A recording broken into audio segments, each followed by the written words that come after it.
오늘 이제 기독교와 자유주의 첫 시작 시간입니다. 이번에는 교재가 이 책이에요. 이 짧은 책인데 이 책이 존 그레이엄 메이첸이라고 하는 분이 쓴 책이에요. 이게 20세기 초에 나왔다고 해도 무방한 책입니다. 20세기 초에 당시 미국 사회의 흐름이 하나가 있었는데 그게 뭐였냐면 자유주의 신학이에요. 자유주의 신학. 우리는 흔히 교회에서 종교개혁 신학을 배워왔기 때문에 자유주의 신학이 뭔지 잘 알지 못하고 그냥 흘러가듯이 지나가는데, 이 자유주의 신학이 20세기에 있었다고 해서 지금 우리에게 없는가? 아니요, 그러지 않습니다. 오히려 지금은 더 활발해졌고 더 발전됐어요. 우리 종교개혁 개혁주의 신학 같은 경우는 크게 발전될 건 없습니다. 사실 오히려 발전을 하려고 하면 문제가 생겨요. 왜냐하면 성경에 기반해서 우리가 내용을 정리하는데, 예컨대 삼위일체 신학은 이미 초대 교부 시대에 이미 정립이 됐어요. 근데 그 삼위일체 신학을 발전시키겠다고 우리가 연구하면 새로운 신학이 나옵니다. 예수님의 신인 양성교리도 마찬가지예요. 이미 정립이 된 신앙 고백인데 신인 양성교리를 우리가 붙들고 더 새로운 한번 신학을 만들어보자, 발전해보자 하면은 그때 이단이 발생하게 돼요. 또 마찬가지로 성경론도 마찬가지입니다. 하나님의 계시가 이미 끝났고 성경으로 완성이 되었는데 혹시 몰라 또 다른 계시가 있을지 몰라 하고 연구하다 보면은 이상한 다른 복음이 나오게 돼요.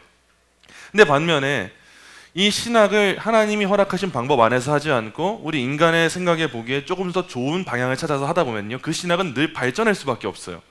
누가 말 붙이기에 따라서 다 달라지고 누구의 감정이 있느냐에 따라 다 달라지기 때문에 그런 현상이 나타나는 가장 큰 신학의 기반이 뭐냐 했을 때 자유주의 신학입니다. 이 자유주의 신학이 무서운 게 결국 신학이라는 이름을 가지고 기독교라는 이름을 가지고 우리한테 다가올 때 우리가 깨어있지 않으면 대단한 신학인 것 같고 깨어있지 않으면 합리적이고 이성적인 것 같다라고 하는 생각을 갖게 만드는 게 바로 이 자유주의 신학이에요. 그래서 우리가 강의 순서를 배워야 할 때 7가지 핵심 키워드를 먼저 살핀 이유가 뭐냐면 우리의 걸 먼저 아는 게 중요해서 그래요. 이제 우리의 걸 먼저 아는 상태로 이 시대가 갖고 있는 신학을 대조해서 살펴볼 겁니다. 우리의 것과 이 시대의 것을 비교하면서 우리는 어떻게 분별할 것인가, 그걸 살펴보도록 할게요. 오늘 이 내용은 이제 우리가 이 메이첸이라는 사람을 통해서 만들어진 이 책에서 발생하게 된 내용인데 아주 어려운 내용 아니니까 편하게 따라오시면 될 것 같아요. 먼저 메이첸에 대한 소개를 잠깐 하고 강의를 진행하도록 하겠습니다.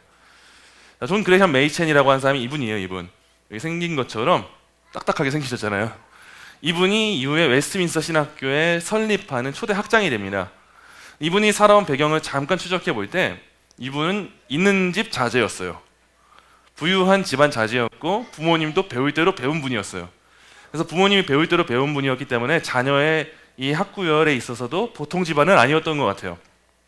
그래서 미국 볼티모어에서 출생해서 존스 홉킨스 대학교는 지금도 유명하죠. 이 대학교에서 공부하고 프린스턴 대학교, 프린스턴은 뭐 지금도 명문이죠. 그리고 이어서 프린스턴 신학교에서 수학을 하는데 이 당시 프린스턴 신학교는요, 개혁주의에 있어서 가장 큰 요람이라고 할 수 있는 학교였어요. 우리가 아는 찰스 하치, 워필드 이런 자연스러운 이름들이 이 당시 프린스턴 신학교에서 가르치고 있는 교수들의 이름이었어요. 게알더스 보스 이런 사람들도 다 여기 속하는 거고요. 바로 이곳에서 개혁주의 신학을 배워요. 배웠는데 문제는 뭐냐면 잠깐 유럽 유학을 해요. 잠깐 유럽 유학을 하는데 이때 독일 마르부르크 대학교와 괴텐겐 대학교에서 공부를 하면서 누구를 만나냐면 자유주의 신학자들을 만납니다. 당시 너무 유명했던 비렐름 헤르만이라고 하는 신학자도 만나고 이 당시 자유주의 신학을 자유주의가 정말 많이 발생하는 독일에서 배우고 온 거예요. 독일은 지금도 자유주의 신학은 아주 판을 치는 나라라고 할 수가 있어요. 그래서 저희 개혁주의권 특히 총신 쪽에서는 항상 독일 유학한 분들은 걸러라 이런 말이 우스갯소리로 있어요. 왜냐하면 거기에서 정말 바람직하게 공부한 분들도 있지만 알게 모르게 영향을 받을 수밖에 없는 것이 독일의 현실이기 때문에 그렇습니다. 그래서 이 메이첸의 흐름을 살펴볼 때 이 사람이 가진 특징이 있는데, 이 사람은 천재적인 두뇌를 가졌는데 특히나 어떤 분야였냐면 신약 성경이었고요.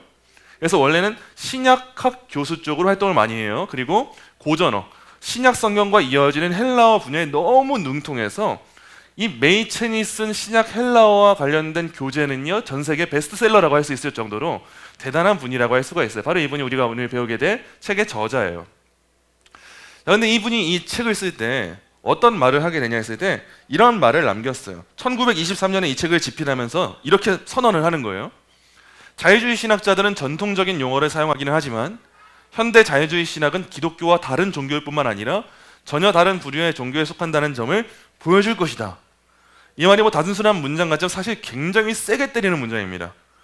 당시 미국 사회에서 정말 많은 사람들이 자유주의 신학을 배우고 활동하고 있는데 자유주의 신학을 명쾌하게 정의해버리는 거예요. 기독교 용어는 쓰는데 기독교는 아니야. 기독교 용어는 쓰는데 다른 종교야. 이거 듣는 입장에서 얼마나 기분 나쁘겠어요.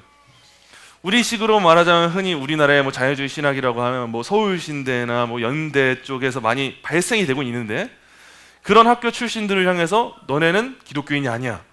이런 식으로까지 강력하게 말해버리는 거예요. 그러다 보니까 이 당시 시대를 향해서 굉장히 큰 획을 그었던 책이 이 기독교와 자유주의 책이라고 할 수가 있어요. 이 목적을 위해서 이 책을 집필한 거예요. 이 메이첸이라고 하는 사람이 이런 신학적 입장을 겸비하다 보니까 어떤 일을 마주하게 되냐면 당시 미국 장로교에서는 굉장히 큰 신학교가 프린스턴 신학교였어요. 근데 그 프린스턴 신학교가 미국 장로교의 뿌리라고 할 수가 있는데 그 뿌린 프린스턴 신학교가 시대가 지나면서 조금씩 변질이 되기 시작했습니다. 이 학교를 운영하고 이 교단을 운영하는 차원에서 때로는 돈이 필요해요. 그러다 보니까 자유주의적인 신학 흐름을 갖고 있는 사람들을 교단 내에 투입을 시켜요. 그리고 학교 운영에 투입을 시켜요. 예를 들면 뭐 이사진으로 포함을 시키는 거예요. 돈줄이 필요하니까. 이건 뭐 지금 신학교들도 깨어 있어야 될 부분이에요. 학교 운영이 먼저가 아니라 신학교라고 하는 정체성은 사실 하나님 앞에 먼저 서는 게 우선인데 학교를 운영하는 입장과 교단을 운영하는 입장에서는 그럼에도 돈이 중요하고 운영에 대한 그 이해가 중요했기 때문에 자유주의자들을 조금씩 받아들이고 있는 상황이 이 메이첸이 활동하는 상황이었습니다. 바로 이때 메이첸이 이런 교단 흐름과 학교의 흐름을 반대하면서 우리는 그런 신학을 가질 수 없습니다. 우린 그런 에큐메니컬한 사람들이 될 수 없습니다. 라고 하면서 이 프린스턴 신학교를 떠나서 세운 학교가 우리가 자주 말하는 웨스트민스터 신학교예요. 그래서 왜 이전에 있었던 그 과거에 우리가 흔히 구 프린스턴이라고 해요. 지금 프린스턴은 자유주의적인 물결로 많이 넘어갔고 그 구 프린스턴에서 인재들을 데리고 메이첸이 학교를 설립해서 우리가 흔히 이전에 말했었던 뭐 반트리며 누구며 이런 사람들을 교수로 영입한 후에 학교 운영을 시작했던 거예요. 그게 지금 우리나라까지도 영향이 끼쳐지게 된 거죠. 자, 이런 메이첸을 통해서 우리가 배워야 될 하나의 문장이 있고 우리가 고민해야 될 바가 있다면 이것이 아닐까 싶어요. 우리는 무엇을 믿는가? 아주 기초적인 질문입니다. 단순한 질문이에요. 그리고 우리의 신앙은 성경이 말하는 복음 위에 서 있는가? 단순한 질문이에요. 근데 메이첸을 우리가 보일 때 단순하게 그래 교단이 잘못됐으니까 교단을 나와서 새로운 학교를 만들었는데 멋있다 이해하는 건 쉬워요. 근데 이 일이 나의 일일 때 그렇게 행동하는 사람이 되는 건 쉽지가 않습니다. 직장에서도 기독교를 조롱하는 목소리가 있을 때 아니요 그렇지 않아요 변호하고 변증하는 것도 쉽지 않아요. 사회에서 또한 가족들에게 나의 자녀들에게도 기독교가 그런 건 아니야 라고 말하는 건 쉽지 않은데 행동으로 옮길 수 있는 그 이유가 뭐였냐? 메이첸에겐 신앙이 있었던 겁니다. 본질적인 신앙.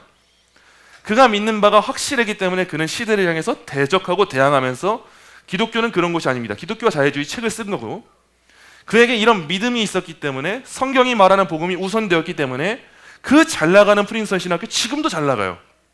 그 학교를 내팽개치고 아주 작은 신학교인 웨스트민스터 신학교를 세운다? 정말 어려운 일이에요. 그래서 우리가 이 기독교와 자유주의를 배우면서 우리가 깨달았으면 하는 바는 이거 하나입니다. 시대가 그릇된 걸 외치고 있을 때 우리는 신앙이라는 이유로 맞서 싸울 수 있는가? 시대가 지금도 유튜브 채널을 보면서 기독교 콘텐츠를 보면은 거의 90% 이상은 자유주의 신학의 영향을 받은 것 같아요. 유명한 그 짤로 그렇게 돌고 도는 그 영상들, 유명한 목사님들의 그 세련된 멘트들 거의 다 자유주의 신학의 영향을 받아서 사람들의 윤리의 번영을 위해서 좀 성경의 권위를 낮추면서 하는 멘트인데 우리가 보기에는 분별하기가 어려워요. 왜냐하면 같은 용어를 쓰거든요. 같은 예수님을 말하는데 예수님에 대해서 희한하게 윤리의 모범인 인간처럼 느껴지게 말을 해요. 예수님은 하나님이시면서 인간인 분인데 인간이 하나님이 된 것처럼 교묘하게 말을 합니다. 이런 거에 대해서 우리가 깨어있기 위해서 이 신학 공부를 오늘 한번 진하게 한번 해보려고 해요. 그래서 오늘 시간은 서론으로서 자유주의 신학이 우리에게 어떻게 영향 끼치게 되었는가 그걸 살펴보도록 할게요. 자, 먼저 이 책의 41페이지에 보시면은 이런 내용이 나와요. 이 책의 목적은 항상 책을 읽으실 때는 서론 부분에 나오는 저자가 직접 말하는 목적이 중요해요. 이 책의 목적은 오늘날의 종교적 문제를 결정지으려는 것이 아니라 그 문제를 가능한 예리하고 분명하게 보여주어 독자들이 스스로 결정을 내리는데 도움을 주려는 것이다. 흔히 이 기독교에 대한 그 어린 유아기적인 오해가 뭐냐면 칼빈이 기독교 강요를 썼다니까 강요하는 줄 알아요. 이 기독교 진리의 요약 체계를 강요라고 하는데 말만 듣고 기독교 강요라고 하니까 강요인 줄 아는데 기독교는 한 번도 강요한 적이 없어요. 우리에게 믿음을 요구할 뿐이지 믿음은 우리가 가지는 거예요. 지금 메이첸도 이걸 위해서 책을 만들었다는 거예요. 오늘날 어떤 문제를 예리하게 제시하는 것은 결코 인기를 얻을 만한 일이 아니다. 이게 분명 100년 전 이야기인데 오늘날과 다를 바가 있나 했을 때 다를 바 없는 것 같아요.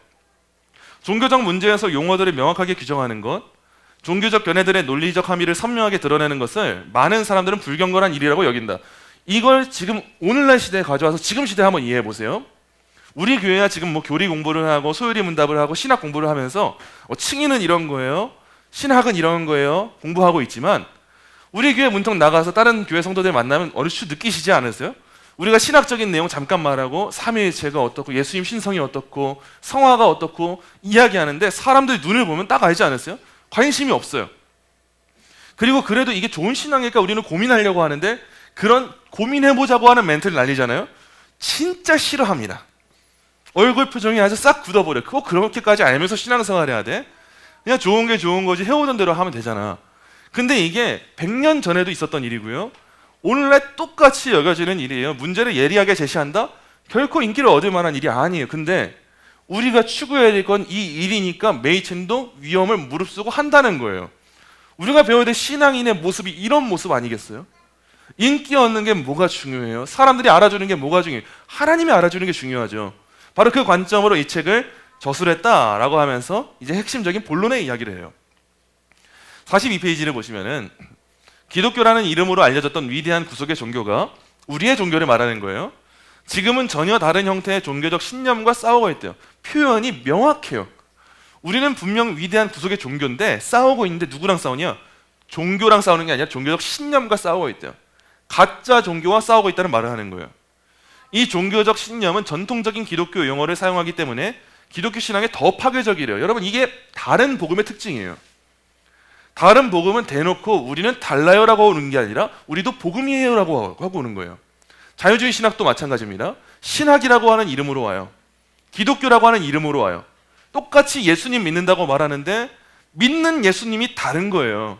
그런 것에 대해서 거짓된 종교적 신념이라고 표현하는 거예요. 그래서 이런 현대 비구속적 종교를 이제 메이첸이 현대주의 신학, 다른 말로 현대신학이라고도 하고요. 혹은 자유주의 신학이라고 이제 부르게 될 거예요. 자유주의 신학에 대해서 잠깐 더 한번 우리가 단어의 의미를 살펴보고 넘어갈게요. 자, 자유주의 신학이 뭔가 했을 때 19세기의 유럽과 북미권의 일부 개신교도들은 계몽주의와 성경 비평 그리고 다윈의 진화론에 대응해 전통적인 기독교 교리를 상당히 재수정하려고 했대요. 자, 이 문장은 명확하게 보셔야 돼요. 자, 우리는 주로 대응만 보면은 좋게 평가를 해요. 와, 그래 시대적 물음에 답을 주려고 했구나. 계몽주의, 그래 사람들이 이성으로 기독교에 들이미니까 답을 주려고 했구나. 성경 비평, 성경의 모든 게 역사적 사실이 아니라는 것에 대응하려고 했구나. 다윈의 진화론, 진화론에 맞서 기독교의 창조론이 있다는 걸 대응하려 했구나. 이렇게 이해하기 쉬운데 문장은 뒤에가 중요한 거예요. 전통적인 기독교 교리를 상당히 재수정하려고 했다는 거.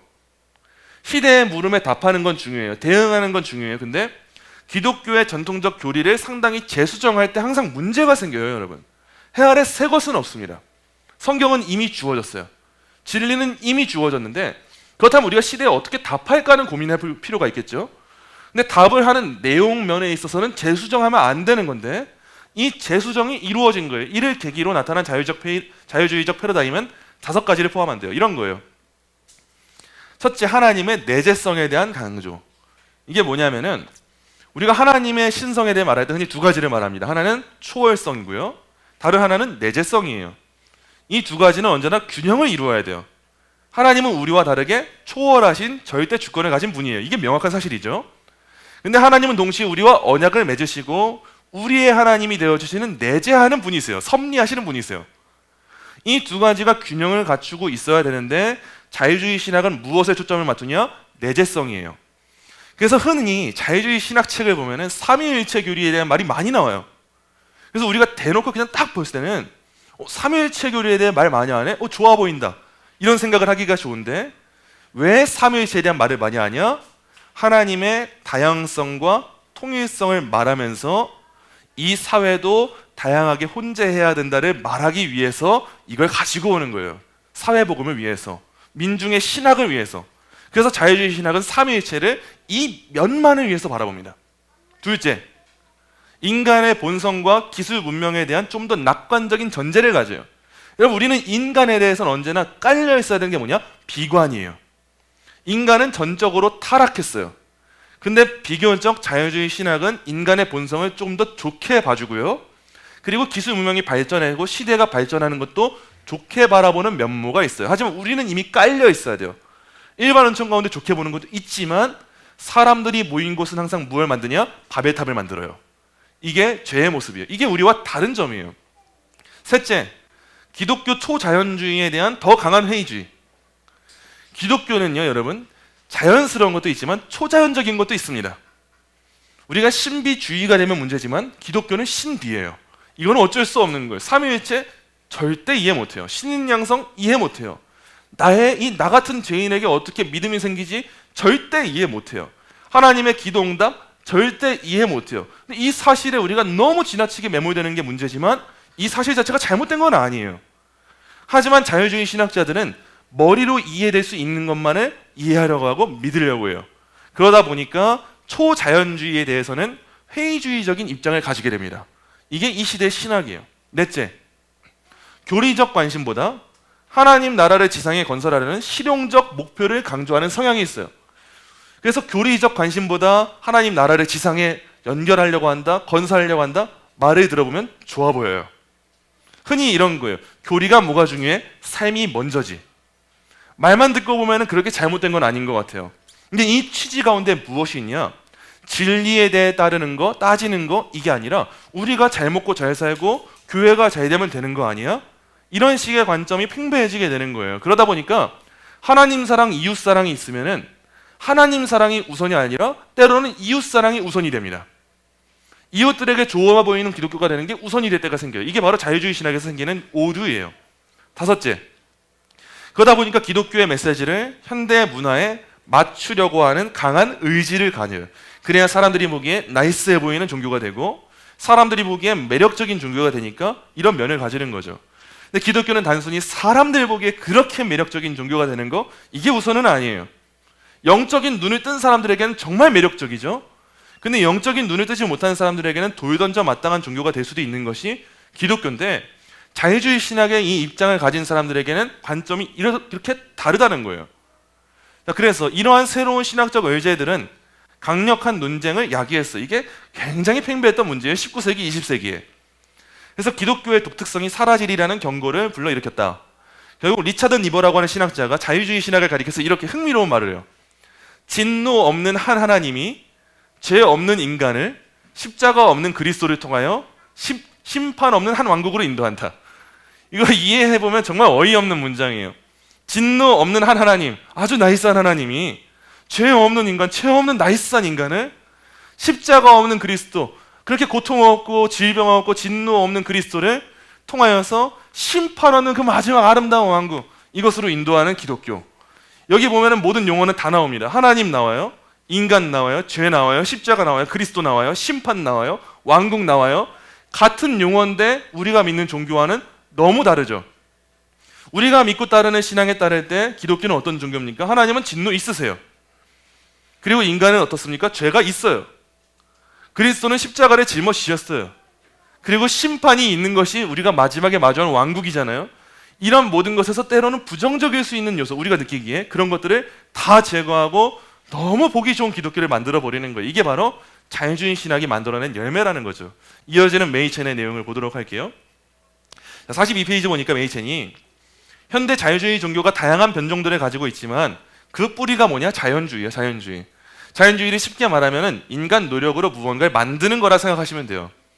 즉 기독교의 발생에 하나님의 창조적 능력이 자연의 일상적인 과정과 다른 그 하나님의 능력이 개입했음을 부인하는 거예요. 그러니까 기독교에서 하나님의 전적인 권한을 빼앗고 인간 스스로 만들어낸 기독교, 인간이 만들어낸 하나님, 인간이 이해하는 하나님, 인간이 믿어 마땅한 하나님만 만드는 것, 그게 바로 자유주의 신학이다 말하고 있는 거예요.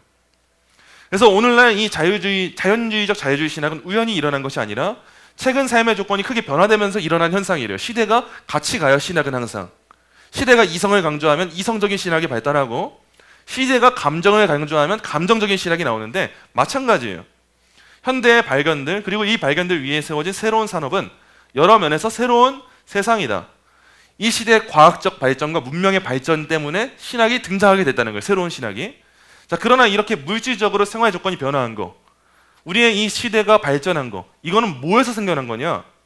자체적으로 존재하는 것이 아니다. 그 변화는 인간 정신에서 발생한 강력한 변화의 산물이며, 더 나아가 영적인 변화를 일으킨다. 이 시대가 왜 이러지? 산업화가 돼서 그런 것 같아. 산업화가 왜 됐지?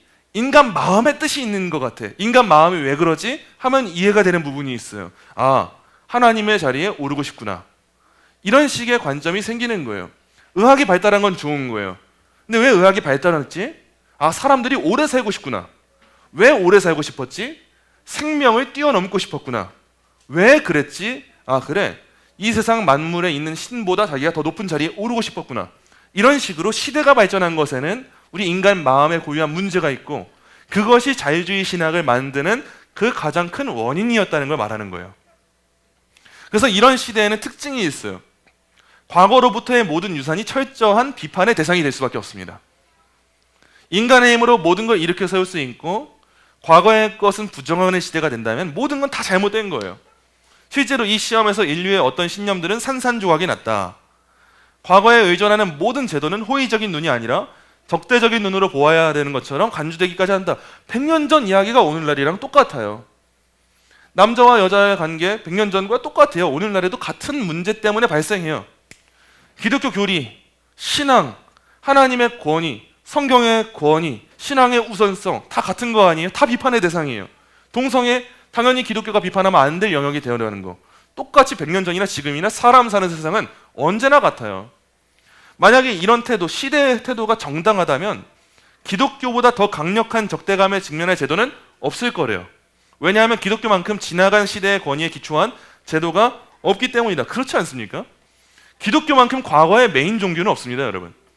기독교만큼이나 2000년 전의 역사에 집중하는 종교는 없어요. 지금 역사에 집중하는 게 현대의 종교들이에요. 지금 우리 시대에 어떤 답을 내놓지? 이 시대에 우리 종교는 무슨 힘을 가질 수 있지? 보통의 종교들은 다 여기에 초점을 둡니다. 내가 어떻게 하면 잘 살 수 있지? 그럼 이걸 위해서 종교는 어떤 역할을 해야 되지? 종교가 전환이 돼요. 시대가 흐르면서. 하지만 기독교는 어때요? 종교가 전환되는 게 아니라 이 시대를 살아가는 내가 전환돼야 돼요. 시대가 잘못된 거래요. 시대가 죄가 관영한 거래요. 지금 다른 모습으로 바벨탑 짓고 있는 거래요. 그래서 여전히 우리는 뭐 해야 되냐? 노아가 그랬던 것처럼 방주를 만들어야 된대요. 이런 식의 종교이기 때문에 이 시대가 기독교를 미워하는 거 절대 부자연스러운 게 아니에요. 당연한 거예요. 우리가 아직도 고리타분하게 주일성수 말하고 11조 말하고 기독교의 진리를 말한다? 시대는 당연히 비판할 수밖에 없다는 거죠. 이게 바로 지금 메이첸이 제시하고 있는 문제예요. 자, 이어지는 내용 보시면은 이 내용이 44페이지부터 나옵니다. 지난 긴 세월 동안 기독교는 현재의 경험에만 의존하지 않고, 아니 현재의 경험에 일차적으로 의존하지 않고 고대의 책들에 의존하여 자신의 주장이 진리임을 일관되게 호소해왔다. 신약 시대에는 뭘 의존했습니까? 구약 성경에 의존했어요.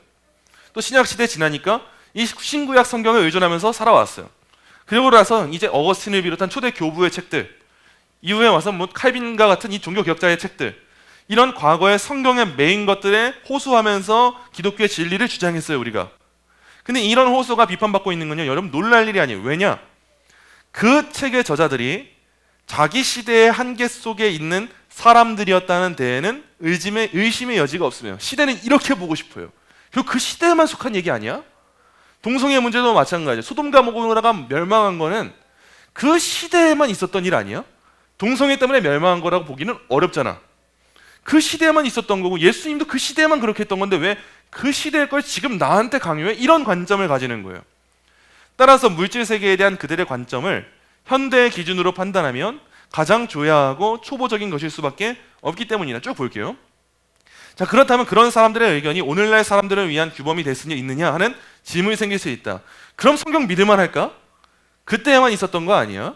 성경이 오늘날에도 나의 삶의 규범이 된다고? 이런 질문이 생긴다는 거예요. 다른 말로 하면 1세기의 종교가 20세기의 과학과 함께 할 수 있느냐 하는 이 문제가 자유주의 신학이 제기하는 문제인 거예요.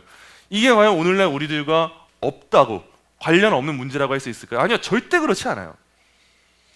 이제는 모든 사람들이 다 나이스해요. 다 전부터 말씀드린 전부 다 쿨병에 걸렸어요. 기독교인들이 세상 사람들에게 가서 멋있어 보이는 게 좋아요. 그리고 그런 삶을 살 수도 있지 말해주는 걸 좋아해요. 왜냐하면 비판받기 싫으니까요.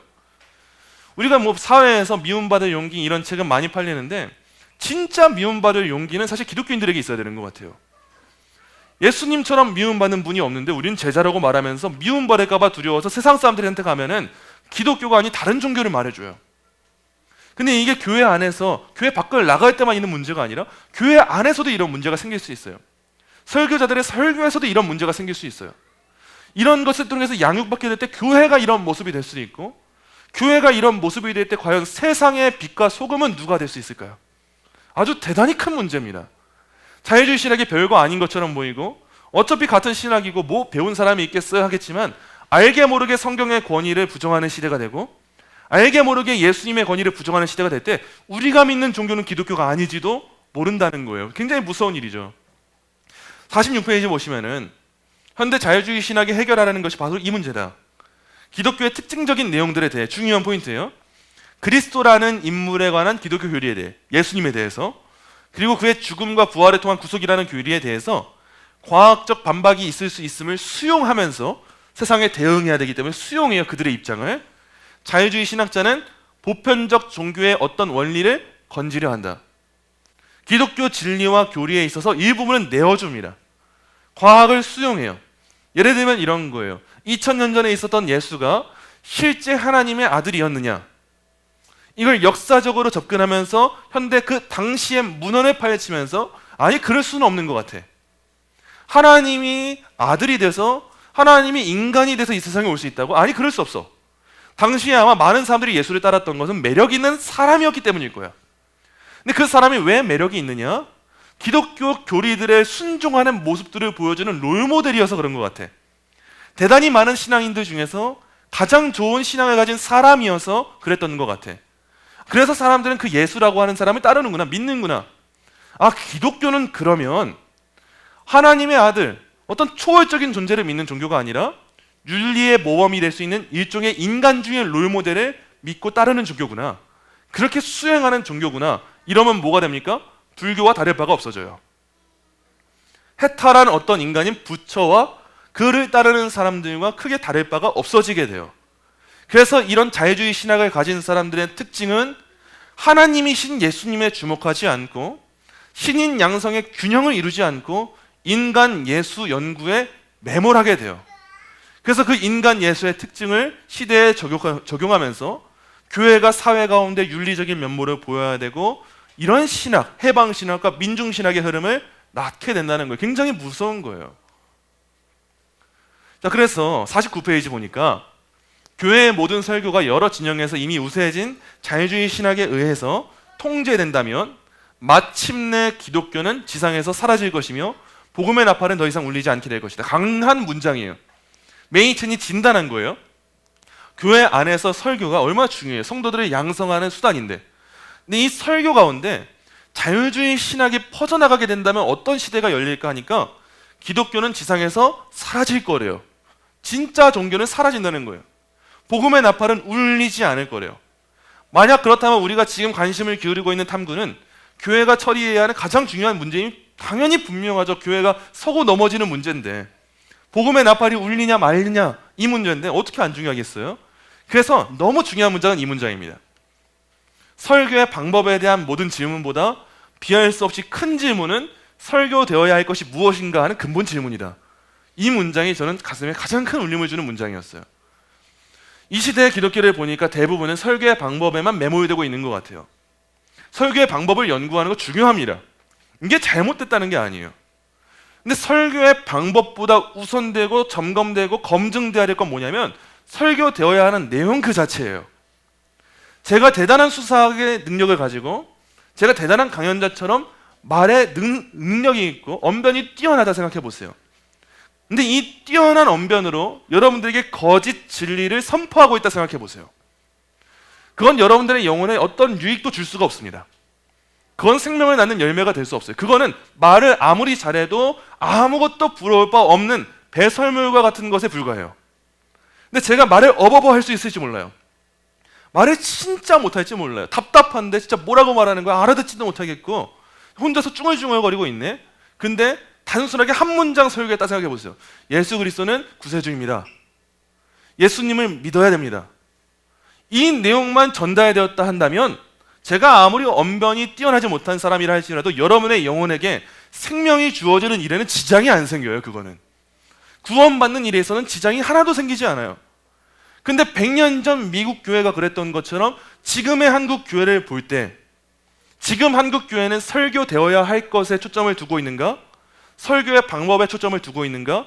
이 문제를 놓고 볼 때 저는 대부분의 한국 교회가, 그렇지 않은 교회도 있겠지만 설교의 방법 그 자체, 사람들에게 어떻게 비춰지는 기독교가 될 것인가, 사람들에게 비춰지는 교회의 모습이 어떻게 될 것인가, 바로 이 부분에 초점을 맞추고 있는 것 같아요. 메이첸이 바로 이 문제 앞에 서서 더 중요한 게 있습니다, 여러분. 그건 바로 설교되어야 될 그 내용, 복음, 진리, 그 신학, 그 자체보다 중요한 건 없어요. 다시 이 시대는 정신 차려야 됩니다. 이 말을 해주고 있는 거예요. 마지막이에요. 그래서 우리는 현대주의와 전통주의, 자유주의와 보수주의 사이에 선택을 요구하는 세계의 이런 상태에 대하여 편견에 빠지는 일 없이 접근해야 돼요. 가장 합리적으로 균형 갖춰서 우선 접근해야 돼요. 현대의 한탄스러운 결함을 볼 때 어떤 유형의 종교가 단지 현대적이라는 이유로 장려되는 거다, 단순히 오래되었다는 이유로 정제되어서는 안 된다는 것이 확실하다. 이게 우리가 가져야 될 균형입니다. 단순히 현대적인 교회의 모습이라고 해서 좋은 거 아니에요. 근데 또 우리가 가져야 될 균형은 이거예요. 무조건 고리타분한 전통이라고 해서 다 좋은 것도 아니에요. 하나님은 우리한테 두 가지를 다 볼 수 있도록 하셨어요. 전통을 유지하되 전통을 갖추는 형식적인 면에 있어서는 우리가 때때로는 발전시켜야 되는 부분이 있어요. 예를 들면 지금 조명 사용하잖아요. TV 사용하고 있잖아요. 마이크 사용하고 있잖아요. 우리가 다 입은 옷이 있잖아요. 대중교통 수단이 있잖아요. 교회 공간이 있잖아요. 과거에 초대교회 때 무슨 이런 상가교회 건물이 있었겠어요? 이런 것은 우리가 전통에서 벗어나야죠. 지금도 우리가 어떻게 굴에 들어가서 예배하겠어요? 그거는 벗어나죠. 다만 현대적이고 세련되고 그렇다고 해서 모든 것이 다 좋은 종교냐 기독교냐? 그거는 아니라는 거예요. 그래서 마지막 문장에 현대의 모든 물질적 성취 속에서 우리는 온 세상을 얻고도 우리 영혼을 잃어버린 것은 아닌지 물어야 할 것이다, 이렇게 말하면서 서론 부분을 마치고 있어요. 오늘 첫 강의 때는 우리가 간략하게 자유주의 신학이 무엇인가를 살펴봤습니다. 그리고 결국 그 결론에서 메이첸은 이 한 문장을 남긴 거예요. 현대의 모든 물질적 성취 속에서, 현대의 모든 발전 속에서, 이 풍요 속에서 우리는 온 세상을 얻고도 우리 영혼을 잃어버리고 있는 와중은 아닌가? 우리가 듣기 즐거워하는 메시지가 무엇이었는가? 내가 신앙생활할 때 가장 열심히 붙잡는 바가 무엇이었는가? 내가 생각하고 있는 기독교인의 모습은 무엇이었는가? 과연 이 시대 한국교회를 울리고 있는 메시지의 중심에는 무엇이 있는가? 여러분 끼어서 분별할 수 있어야 돼요. 흘러 들어오는 대로, 알고리즘에 뜨는 대로 그냥 유튜브에 나오는 짤막한 설교 영상 다 보면서 그냥 듣기 좋으니까 다 좋은가 보다, 그랬다가 자유주의 신학이 말하는 것처럼 하나님의 내재성에 대해서만 관심을 기울이게 되는 경우가 우리한테 생길 수 있어요. 하나님 그런 분이지, 예수님 나한테 친구 같은 분이지, 친구라고 하니까 진짜 친구처럼 알고 행동하는 경향이 우리한테 생길 수 있어요. 사회에 대해서 교회가 역할을 하는 건 너무 중요해요. 근데 기독교가 그냥 사회 단체가 되는 건 잘못된 일이에요. 교회가 그런 공동체는 아니에요. 우리가 성경의 역사적 문명에 대해서 정확하게 분석하고 연구하는 건 중요한 일이에요. 근데 그거 자체에 빠져서 예수님을 그저 인간 예수, 역사적 예수 정도로 보는 것은 굉장한 오류에 빠지게 돼요. 우리가 지나친 신비주의를 주의하는 건 정말 중요한 일이에요. 그런데 그 일에 빠져서 기독교의 신비를 무시하게 된다? 여러분 그거는 절대 있어서는 안 되는 일이에요. 지금 시대만 봐도 무엇이 느껴지세요? 일단 지금 시대의 특징 볼 때 일단 저는 가장 먼저 기도가 사라진 것 같아요. 사람들이 머리가 컸어요. 그리고 스스로 무언가 할 수 있는 능력이 많이 생겼어요. 의학이 정말 발달했어요. 과거에는 진짜 하나님께 맡겨야지만 사냐 죽냐에 대한 문제였는데 지금은 기계에 맡기고 의사의 손에 맡기면 대부분 살아요. 과거에는 내가 먹고 사는 문제도 쉬운 문제가 아니었는데 지금은 아무리 힘들어도 먹고 살아요. 우리나라에 그렇게 굶어 죽는 사람은 없어요. 과거에는 어떤 문제를 결단하고 선택할 때 언제나 기도하고 선택해야 되는데 지금 뭐 하면 됩니까? 챗GPT 물어보면 돼요. 우리가 설정한 값에 따라서 가장 좋은 답을 내어줄 거예요. 과거에는 답을 찾는 게 너무 어려웠어요. 길 찾는 것도 어려워서 지도를 펴가지고 목적지를 향해 가야 되는데 지금 내비게이션만 켜면 어디든 갈 수 있잖아요. 이런 현대 문명의 발전이 너무 좋은 것이지만 이렇게 좋아진 문명 가운데 자연스럽게 나의 삶은 내가 만들어갈 수 있어라고 하는 생각이 우리에게 있지 않습니까? 기독교에 이전에 있었던 고리타분한 신앙 색깔은 좋은 게 아닌 것 같아. 옛날에야 주일 성수 똑바로 그렇게 열심히 다녔지 지금 그게 전부는 아니잖아.